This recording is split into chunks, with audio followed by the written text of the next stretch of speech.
listener production.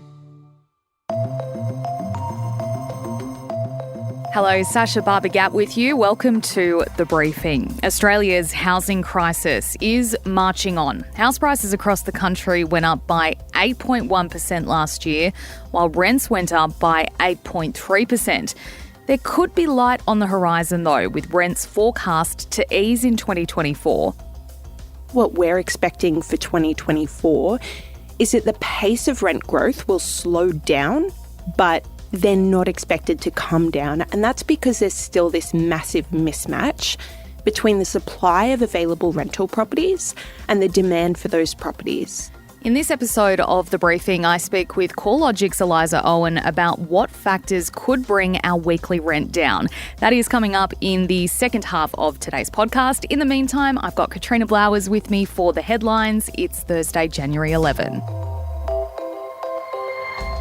Hey everyone, well it is usually about this time of year we start seeing Aussie merchandise hitting the shelves at retailers ahead of Australia Day, but you can count Woolies and Big W out in 2024. The stores, which are both run by Woolworths Group, have announced they won't be stocking any merch related to the January 26 holiday, saying interest in the products has waned in recent years. A spokesperson for the company said in a statement that it comes amid a wider community discussion about Australia Day and also changing the date, Sacha. Yeah, and Coles has confirmed it won't be doing the same and will stock a small range of products. This year's public holiday is the first since the Voice referendum, and Invasion Day events are planned right across the country for January 26, while at least 80 councils in every state and territory have so far canned traditional citizenship ceremonies on the day, including a quarter of Victorian councils. So I guess the question is, where are we at when it comes to this debate, Katrina? I mean, the last we heard was last year, Anthony Albanese saying that the federal government would not be changing the date or making reparation payments to Indigenous Australians. So I think until we see some sort of change here, this issue is going to keep happening. There are going to be marches on the day. People are going to keep calling it Invasion Day, and companies are going to be forced into these positions where they have to make a decision. Yeah, and I guess, you know, if you are in Woolworths or Big W and you do see an Australian flag, the company has said that they are going to stock Australian flags all year round. So that's something they're going to do regardless of whether we've got Australia Day coming up or not. But, you know, about time, I say. Australia's closest neighbour, Papua New Guinea, has been experiencing what's being described as one of its worst days of unrest. Rioting, arson and looting has been taking place on the streets of the capital, Port Moresby. Now, this violence follows a protest at Parliament House yesterday that quickly turned nasty. And that protest happened after public servants, including prison officers and police, discovered what's been called a payroll error by the government. Basically, they looked in their pay packets and they found they were 120 Australian dollars short. The Prime Minister has apologised, Katrina, and blamed Department of Finance staff for not updating national payroll software to reflect the current tax policy. Now, he's promised they'll be reimbursed the next pay cycle. Some service stations, banks and the Office of Internal Revenue are all closed today due to safety concerns. The warehouse for one of PNG's largest retailers has gone up in flames after it was ransacked, and that sparked concerns that there could be food shortages and issues for days or potentially even weeks because, you know, it's a huge warehouse stocking all of this product, including food. And so, you know, where's it going to come from? It's really scary to see. There's photos on WhatsApp also showing ATMs have been destroyed. And St John Ambulance says it's received a high number of calls relating to shooting incidents and people injured in an explosion. There have been reports of death, but no formal confirmation at this stage. Yeah, you've got to understand the frustration by police who've been dealing with a huge, surge in violent crime in PNG over the last year or so, and then to look in their bank accounts and find that they're, a significant amount short, and that's why they went on strike in the first place. And yeah, authorities there are saying that all this looting and violence is being carried out by opportunists who saw that police were on strike and decided that they would go out and cause some trouble themselves. And awards season is rolling on, and so are all those opportunities to spy on red carpet fashion, which is my favourite part, with the SAG Award nominations announced overnight. Oppenheimer has, of course, led the charge, the movie about the Manhattan Project during World War II, scoring 4 nominations after cleaning up at this week's Golden Globes. Barbie got 3, so that's pretty neck and neck there, including 1 for Margot Robbie for Best Actress. American Fiction and Killers of the Flower Moon also have 3 each. And when it comes to TV, The Crown, The Bear, Succession, Beef and Ted Lasso, which is one of the ones I binge watched last year, are also leading the pack. Yeah, and once again, Aussie Elizabeth Debicki is up for Best Actress for her portrayal of Princess Di in The Crown. Hopefully she wins again. Love seeing some Aussie talent on the global stage getting recognised. Did you see her acceptance speech at the Globes? I thought it was quite amusing. She seemed completely taken aback by the award. And you know what else really struck me when I saw her on stage was how little she looked like Princess Di in real life compared to how much she looked like her in The Crown. I mean, a hairstyle does a lot, doesn't it? Oh, yeah. And that iconic Princess Di crop cut really carried a lot of it for Elizabeth Debicki.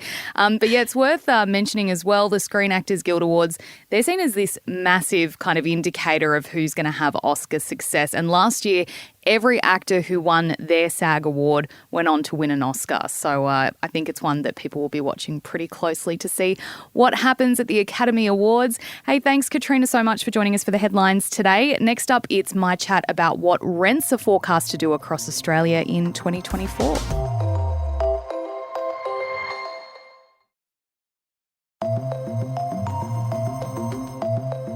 The cost of renting and finding a property to rent was one of the biggest stories of 2023. Long lines of people trying to secure properties in our capital cities and regional areas under pressure from rising populations and more short-term homestay properties reducing availability and forcing prices up. That's before you factor in the Reserve Bank upping interest rates, which landlords then pass on to tenants. Rents rose nationally just over 8% in 2023. So what does 2024 look like? Will things get better or worse? Eliza Owen is head of Residential Research Australia at CoreLogic, which studies the trends and movements of the rental market. Eliza, welcome to the briefing. Before we get into 2024, let's recap 2023. What did you make of it? Last year was very much a continuation of some of the trends that we've been seeing in 2021, 22, but there have been different factors underlying the tightness in the rental market. So nationally, rents were up 8.3% in 2023, and that's the equivalent of about another $46 a week added to the median rent, which across Australia is now sitting at $600 across houses and units. When I talk about those median rent values that we produce at CoreLogic, we're basing that off of analysis of rental listings largely. So that is sort of if you were to secure a new lease and not necessarily the median of what people are paying. So there is a bit of a difference there, but because rent leases in Australia typically are only max 12 months, it's not long before people are exposed to those higher market rents. Which is exactly what I've experienced. I live in Sydney. I just got a letter, $100 a week more that they want. I thought I escaped it, but obviously not. And what are we expected to see in 2024 in the capital cities? Let's talk Sydney, Melbourne, and then Brisbane and Adelaide, and kind of analysing, like, are people like me going to experience that same sort of shock at opening their emails and seeing that massive rent increase come through? I wouldn't expect you to see another shock, but I wouldn't expect your rent to go down either. Basically, what we're expecting for 2024 is that the pace of rent growth will slow down, but they're not expected to come down. And that's because there's still this massive mismatch between the supply of available rental properties and the demand for those properties. So rent listings have been sitting well below their historic averages, especially compared to the 2010s, when interest rates were falling. That attracted a lot of investors into the market, particularly in the unit off the plan space. And that ultimately helped to keep rents really low for many years. In fact, throughout the entirety of the 2010s, average rent growth was only 2% a year. That was pretty consistent nationally and across different cities and regional areas. And it was only about in line with inflation. So the fact that the past 3 years have been defined with this annual rent growth of almost 10% and certainly more in other parts of the country, I think has come as a real shock to renters, and it's made us realise that we can't necessarily depend solely on the private sector and individual investors to provide adequate rental housing. What are prices expected to do in the capital cities over 2024? You mentioned that they might level out a little bit, but they're not going to come down. Is that kind of the mountain set then? That's as high as they're going to be. We're not going to see anything change in terms of a lowering of prices. You know, in the housing market, we see a correction and things start to kind of come back down. But the same doesn't really happen with rents, does it? That's a really good point. And I think when it comes to rental pricing, the reason we've seen that consistent uplift in the past few years, whereas the purchasing market has gone up and down, is because there's a difference in demand for the purchase of dwellings, which depends on factors like interest rates, whether you have a deposit ready to go, whether credit is easily available by some other regulatory standard. When it comes to rents, that's much more about the fundamental need for housing. So there is a difference between demand for housing that is needed and demand for housing that people are willing to purchase. And the fundamental need for housing is really reflected in those higher growth in rents. You mentioned this kind of levelling out in 2024. It's probably worth exploring some of the causes of the tight rental market to better understand why we expect growth to slow down. At the onset of the pandemic, we saw a lot of immediate changes in the composition of renting households. At first, the rental market loosened up a little bit because a lot of people went back to live with their parents, or, you know, share houses started to break up and rentals were more plentiful. But pretty quickly that changed when the government introduced a lot of the support for lower income households, and it was the highest level of peacetime fiscal stimulus on record that we saw in terms of that support going through to households.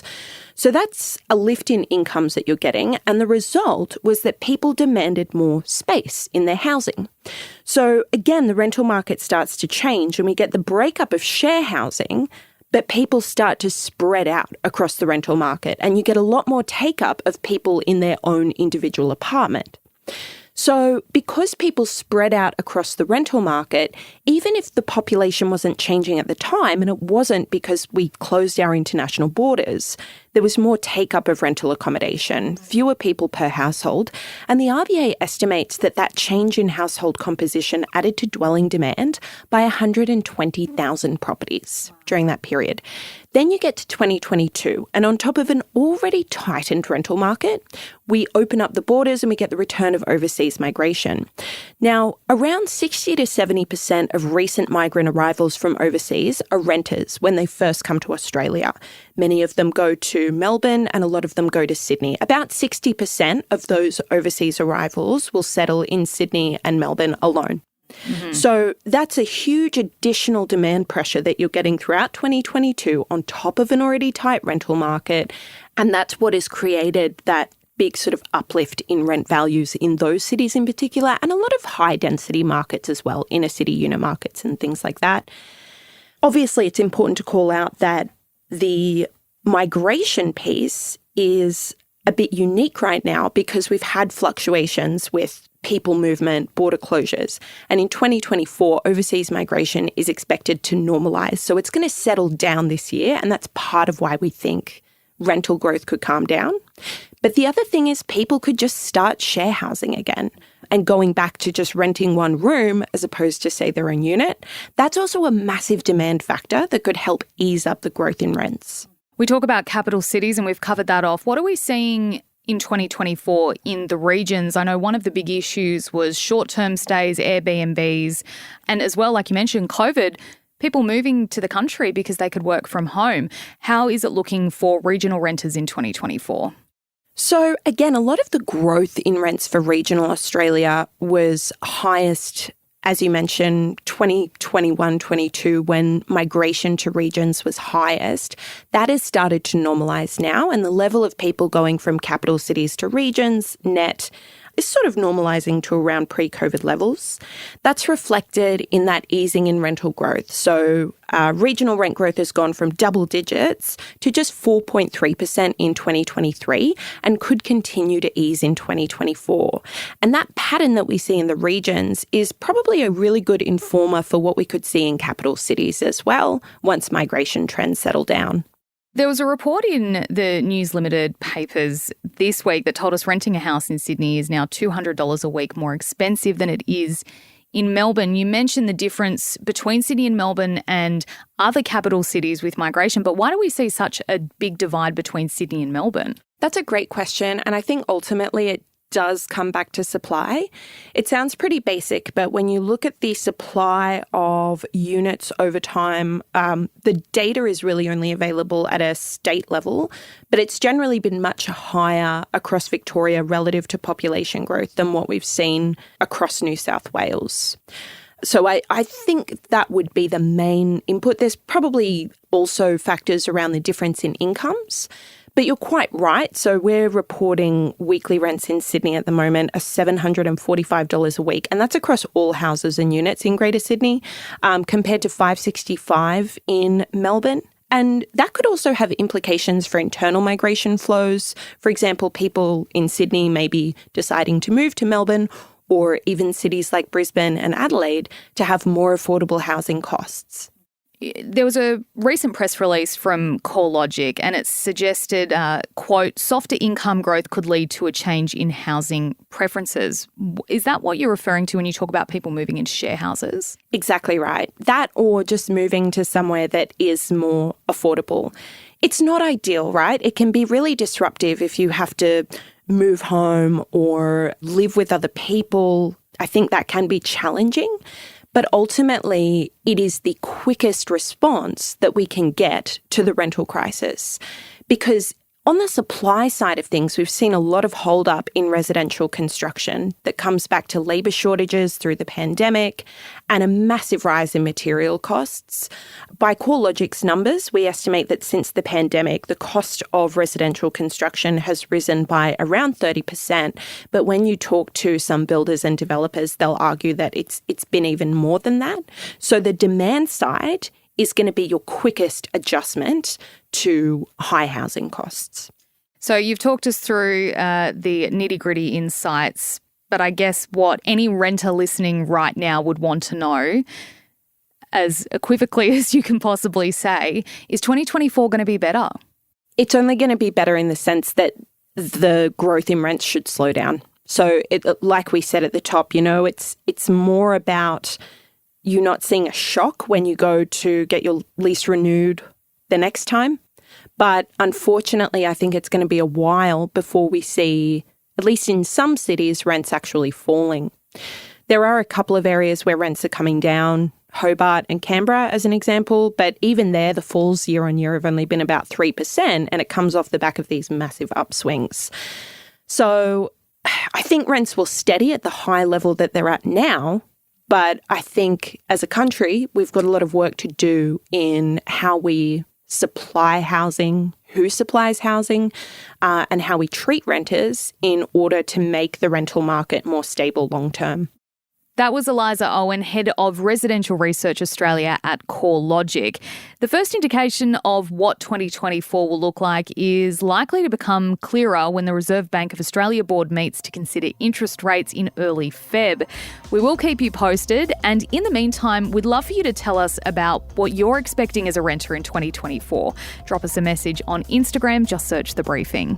And don't forget to check your feed at 3 o'clock the Savo for our fourth instalment of our Reset Your Finances in 2024 series. And today's episode is particularly timely. How to buy a house in 2024. I'm Sacha Barbour Gatt. Katrina and I will be back in your feed tomorrow morning from 6.